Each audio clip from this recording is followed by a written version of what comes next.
Amjambo mtazamaji wa Kivu Morning Post TV na karibu kufuata habari hizi katika lugha sanifu bora ya Kiswahili. Kwanza muktasari.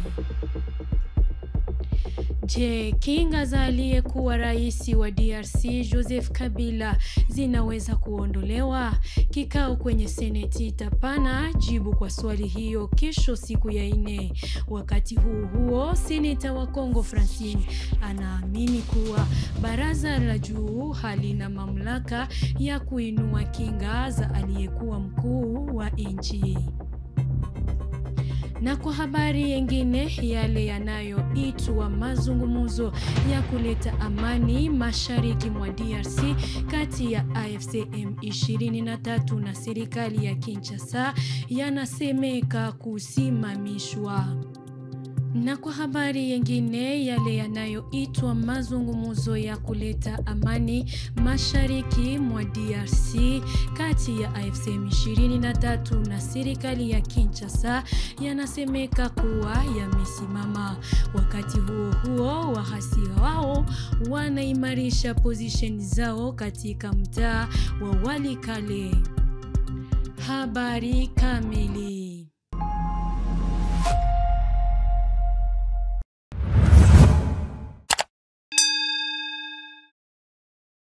Macho ya maelfu ya wakongomani yataelekea siku ya 4 tarehe Mei 15, 2025 kwenye mji mkuu wa Kongo, ambako baraza la juu la seneti litakuwa katika kikao chao. Kulingana na taarifa ya habari iliyotiliwa saini na mwandishi wa seneti, kikao hiki kitaamua masuala kadhaa, ikiwa ni pamoja na uchunguzi wa kushitakiwa kwa seneta Joseph Kabila. Maelezo na Jospin Hangi. Kulingana na kitangazo kilichotiwa saini na mwandishi wa seneti, kikao hiki kitaamua masuala kadhaa, ikiwa ni pamoja na uchunguzi wa kushtakiwa kwa seneta wa maisha Joseph Kabila. Ofisi ya seneti inawaalika waheshimiwa maseneta kushiriki katika kikao cha mashauriano mnamo Alhamis Mei 15 mwaka huu saa 7 katika chumba cha mikutano cha kimataifa cha ikulu ya wananchi. Ajenda hiyo inajumuisha mambo mawili ambayo ni uchunguzi wa mashtaka mawili dhidi ya Mheshimiwa Lingepo Malonga na seneta wa maisha Joseph Kabila. Tangazo la seneti linakuja baada ya kauli ya serikali kumshutumu aliyekuwa mkuu wa serikali Joseph Kabila kwa kuunga mkono uasi wa AFC M23. Mnamo April tarehe 12, waziri wa sheria wa Kongo aliagiza mahakama kuanzisha kesi za kisheria dhidi ya rais wa zamani wa Jamhuri ya Kidemokrasia ya Kongo Joseph Kabila na wasaidizi wake wa chama PPRD kwa uhaini mkubwa. Agizo kutoka kwa Constant Mutamba lilitolewa kwa mkaguzi mkuu wa majeshi ya DRC pamoja na mwanasheria mkuu wa serikali katika mahakama. Madai haya yalikataliwa na kambi la Joseph Kabila, ambayo ilieleza vitendo vya Kinshasa kuwa ni kinyume na sheria. Haya yakiendelea, seneta wa zamani wa Kongo Francine Muyumba, ambaye ni mfuasi mwaminifu wa Joseph Kabila, amejibu kwa nguvu juhudi za serikali za kubadilisha kinga za rais wa zamani. Kwa ajili yake, baraza la juu halina mamlaka ya kubatilisha kinga za mkuu wa zamani wa nchi. Rais wa sasa wa Kongo Felix Tshisekedi alimshtaki mtangulizi wake kwa kuwa nyuma ya uasi wa AFC M23. Joseph Kabila amekanusha kutoa msaada wowote kwa waasi ambao tangu Januari mwaka huu wamechukua miji za Goma, Bukavu, miji mkuu mbili za mashariki mwa Jamhuri ya Kidemokrasia ya Kongo. Mazungumzo kati ya serikali ya Kongo na vuguvugu la kisiasa ya kijeshi AFC M23 yameripotiwa kusimama. Ni sasa mwezi mmoja wajumbe wa AFC M23 na serikali ya Kinshasa wamekuwa Doha kwa mazungumzo, ambapo taarifa ya pamoja ilitiliwa saini kwa mara ya kwanza. Hakuna makubaliano yaliyopatikana hadi sasa. Kutokana na kuchelewa kwa mazungumzo, kutiliwa saini kwa makubaliano ya amani kati ya rais wa Kongo Felix Tshisekedi na rais wa Rwanda Paul Kagame mbele yake Donald Trump kunaweza kufikishwa hadi mwisho wa mwezi wa 6 hata mwanzoni wa mwezi wa 7. Doha, Lome, Luanda na Paris zinaweza kualikwa katika mkutano huo, kulingana na gazeti la Africa Intelligence. Uongozi wa shirika la raia katika mtaa wa Walikale katika jimbo la Kivu Kaskazini linapiga yowe kuhusu kuongezeka kwa vikosi vya wapiganaji wa AFC M23. Kulingana na shirika hii ya raia, wanajeshi wa M23 wanatoka mji wa Mweso wanaelekea sehemu ya kaskazini ya mtaa ya Walikale. Shirika hii inahofia kwanza tena kwa vurugu na vituko katika eneo hilo. Ufafanuzi na Simeon Semasaka. Zaidi ya wanajeshi 150 wa M23 kutoka kijiji cha Mweso Jumane Mei 13 mwaka 2025 kuelekea Kalembe Mpeti elekeo la Pinga, kwa mjibu wa duru zetu mkoani humo.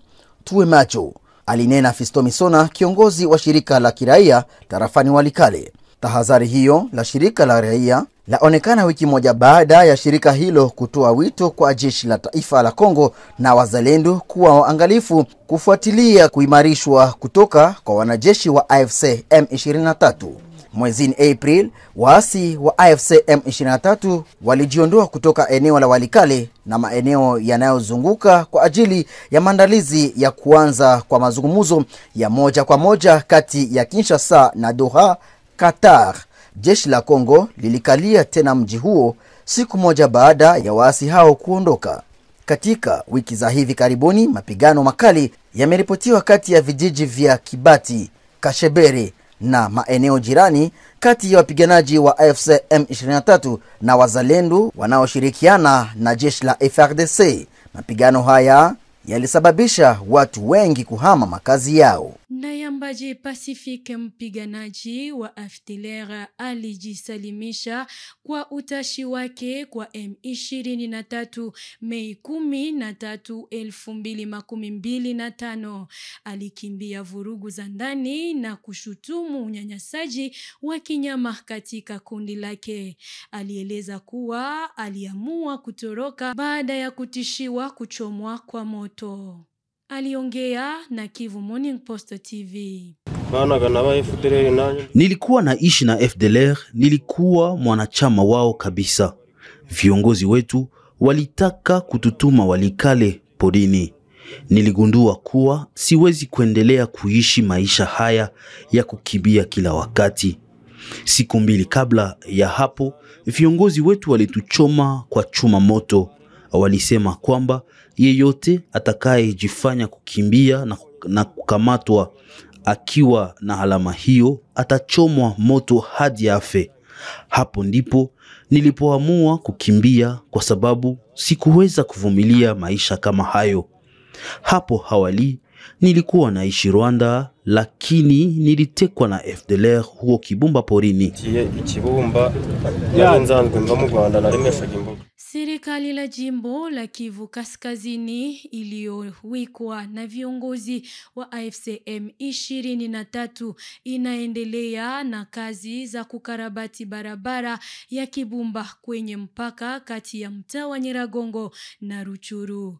Wiki mbili zilizopita, mvua mkubwa ulionyesha kutoka milima Mikino ilifurika barabara ya taifa kwenye njia ya Kibumba na kufanya nguvu usafirishaji usafirishaji wa watu pia na vitu Goma na Ruchuru kupitia Nyiragongo.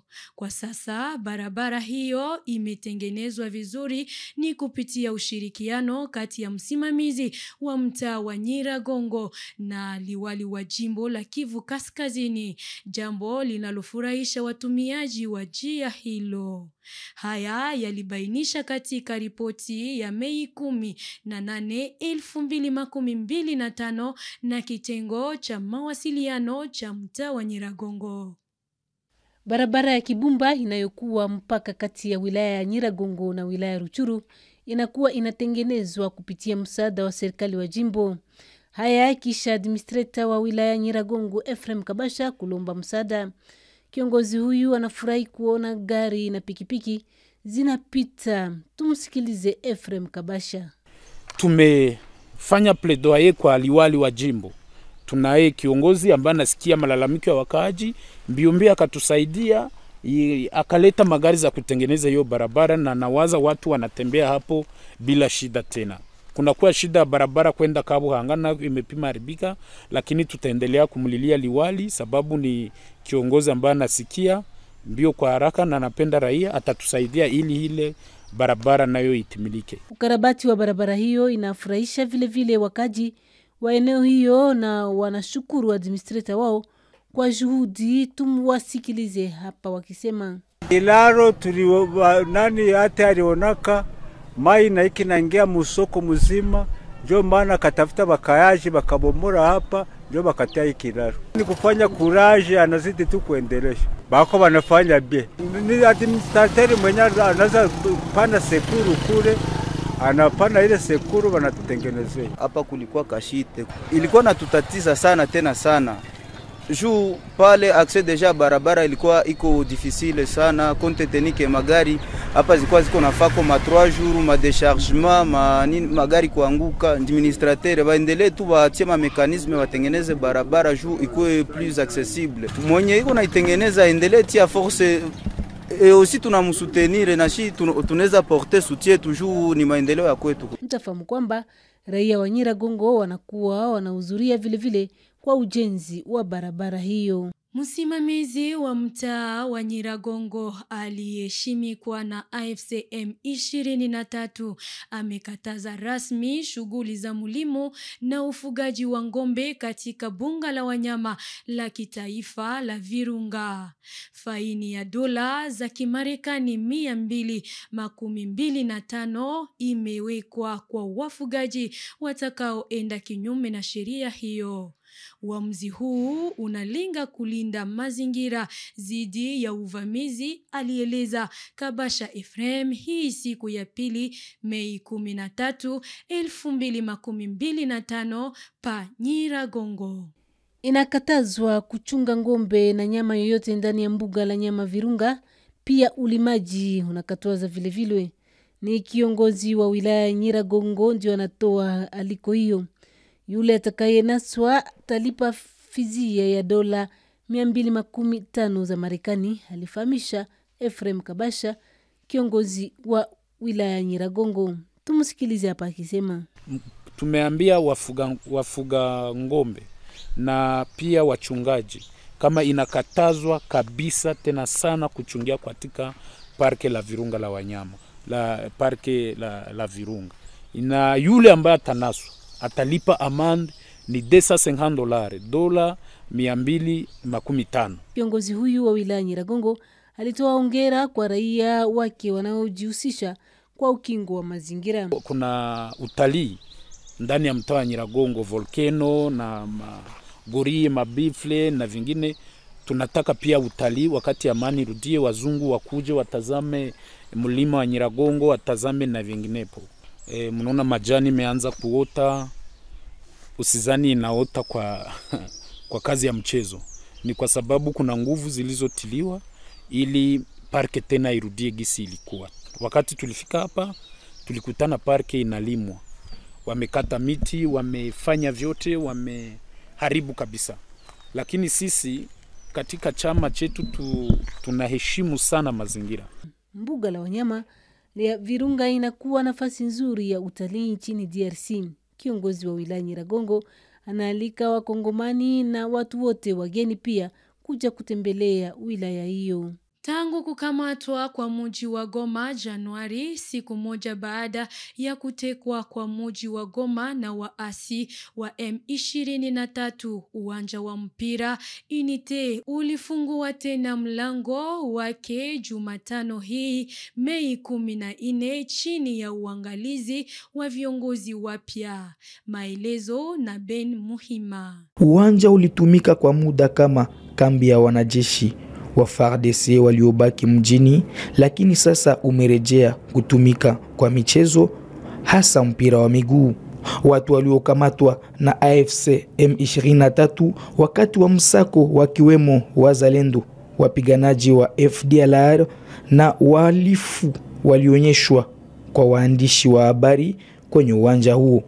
Kulingana na vyanzo vya habari na viongozi wa michezo, waasi wa M23 wanapanga kuandaa mashindano ya amani ambayo itashirikisha timu kutoka Goma, ligi ya pili na ligi ya kwanza ya soka nchini DRC. Wana michezo na mashabiki wa mpira wanafurahia wazo hiyo, wakisema ni njia nzuri ya kurudi uwanjani baada ya wiki nyingi bila mechi. Kabla ya kufungwa, uwanja wa Umoja ulikuwa ukipokea mechi za timu maarufu kama AS Dauphin Noir inayoshiriki ligi ya kwanza, DC Virunga, AS Kabasha, Mwangaza ya Goma, Nyuki Etincelle ya Butembo na Kapako ya Beni, timu za ligi ya pili. Pia timu ya Dauphin Noir ilikuwa ikicheza na timu kubwa kama TP Mazembe kutoka Lubumbashi kwenye uwanja huo.